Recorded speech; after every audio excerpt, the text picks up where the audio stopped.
Membangun UMKM yang kompetitif dan berkelanjutan dibutuhkan konsep dasar dan strategi yang matang, tak terkecuali diferensiasi produk. Para wirausahawan diharapkan tidak mengesampingkan faktor pembeda untuk produknya dalam membangun branding.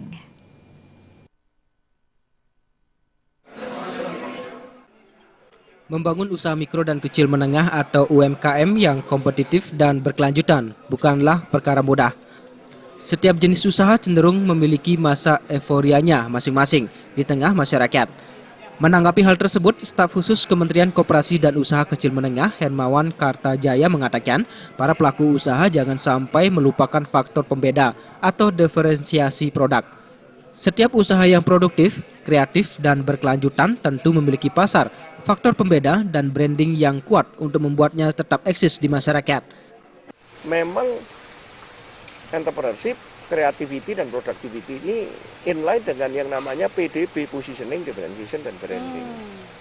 Nah, kita butuh entrepreneurship yang sungguhnya ketika kita mau memposisikan usaha kita. Buka apapun, buka warung pun harus ada positioning. Dan creativity inline dengan diferensiasi. Karena kalau tidak ada diferensiasinya percuma. Warung kita sama dengan warungnya orang. Makanan kuliner kita sama. Susah jualnya, nanti akhirnya bersaingnya cuma harga. Sedangkan brand itu harus dibangun secara produktif. Dengan diferensiasi dan branding yang kuat, tentu usaha yang dibangun maupun produk yang ditawarkan sanggup bertahan dan berkelanjutan. Pemasaran produk tersebut tidak bergantung pada persaingan harga semata, tetapi juga identitas dan keunikan yang membedakan produk tersebut dengan produk sejenis. Diah Pertiwi dan Gung Kris